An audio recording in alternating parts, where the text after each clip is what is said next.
여러분, 혹시 우리가 매일 만들어가는 이 문화가요, 사실 우리 몸속 유전자까지 바꿀 수 있다면 어떨 것 같으세요? 네. 오늘은 바로 이 놀라운 상호작용, 유전자 문화 공동 진화에 대해서 좀 깊이 파고 들어볼까 합니다. 네, 맞아요. 그러니까 인간의 문화 활동, 뭐 예를 들면 도구를 쓴다거나 아니면 같이 모여 살거나 또 특정 음식을 먹는 것 같은 거요. 네네. 이런 것들이 어떻게 우리 유전자 선택에 영향을 미치고 또 반대로 그 유전자가 다시 문명의 모습을 어떻게 바꿔왔는지 아주 흥미로운 사례들이 많거든요. 아, 그러니까 단순히 환경에 그냥 수동적으로 적응하는 걸 넘어서는 거네요. 그렇죠. 우리가 만든 문화가 어떻게 우리의 생물학적 진화 경로를 뭐랄까 능동적으로 만들어 왔는지 네. 그 생생한 증거들에 오늘 한번 같이 따라가 보시죠. 이 개념의 핵심은 생각보다 간단해요. 유전자가 일방적으로 문화를 만드는 게 아니고요. 네. 문화랑 유전자가 서로 계속 영향을 주고받으면서 함께 진화한다는 겁니다. 아하. 그러니까 우리가 만든 문화가 일종의 새로운 자연 환경이 되어서 바로 그거죠. 어떤 유전자가 살아남기에 더 유리한지 그 기준을 문화가 제시한다. 이런 말씀이시죠? 정확합니다. 문화가 더 이상 그냥 외부 요인이 아니고요. 유전자 선택에 직접적으로 압력을 가하는 아주 강력한 힘. 힘이요. 네, 마치 제2의 자연 선택처럼 작용하는 거예요. 문화 자체가 진화의 중요한 동력이 되는 거죠. 와, 이거 정말 흥미로운데요. 그럼 가장 유명한 예가 그 우유 소화 능력 맞죠? 네, 락타제 유전자요. 원래 대부분 성인은 그 유당분해 효소, 락타제가 잘 안 나오거든요. 네, 그렇죠. 저도 우유 잘 못 마시는데. 근데 이제 어떤 지역에서는 목축 문화가 발달하면서 우유를 계속 마셨잖아요? 아, 네. 계속 마시다 보니까 네. 그 결과 성인이 되어서도 이 락타제를 계속 만드는 유전자 변이가 그 지역 사람들한테 확 퍼진 거죠. 그럼 문화적인 습관이 소화 능력 같은 생물학적 특성 자체를 바꾼 거네요. 그렇죠. 완전히 재설계한 셈이죠. 또 다른 예로는 고산지대 적응이 있어요. 아, 고산지대요?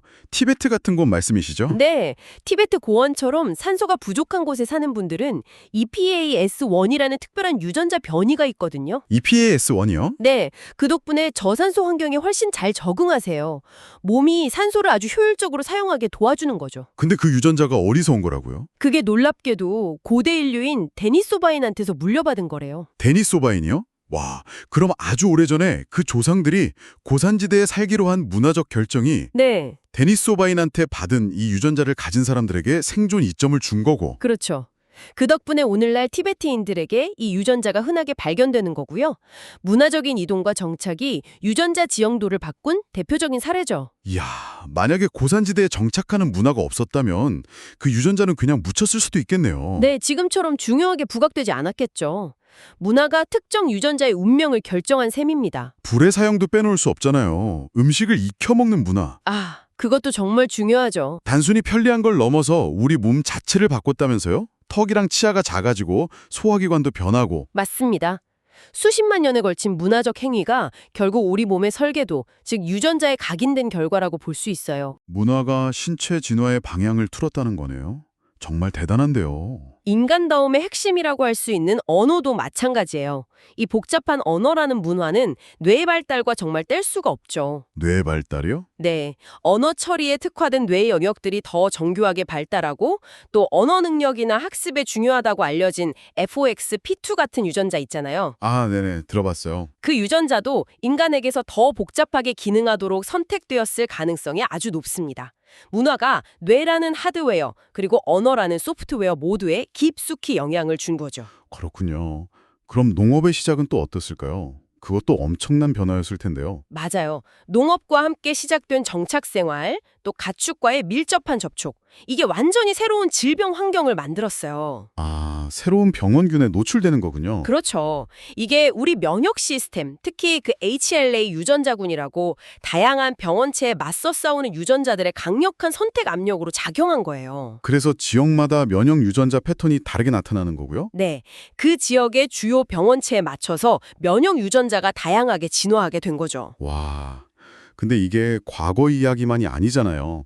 지금 우리가 경험하는 이 디지털 문화는 어떻습니까? 그게 또 다른 차원의 문제입니다. 요즘 스마트폰 사용이나 SNS 소통 같은 새로운 문화들 있잖아요. 네. 이게 우리 뇌 기능이나 정서에 영향을 미치는 걸 넘어서요.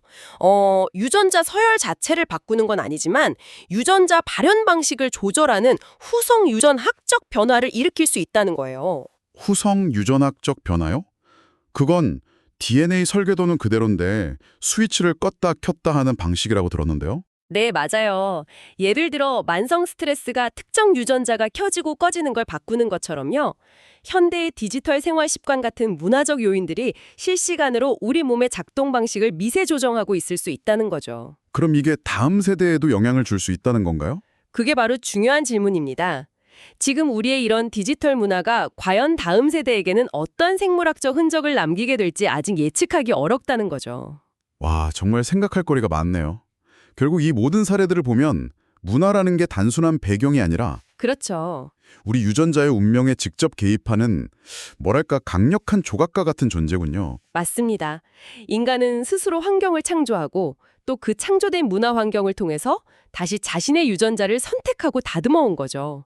말 그대로 문명적 창조자라고 할 수 있어요. 네. 유전자와 문화가 함께 빚어낸 결과가 바로 우리 자신인 셈입니다. 그렇다면 이 모든 것이 우리에게 시사하는 바는 뭘까요? 우리는 유전자의 결과물이면서 동시에 네? 우리가 끊임없이 만들어가는 문화를 통해 우리 자신의 생물학적 미래를 설계하고 있다.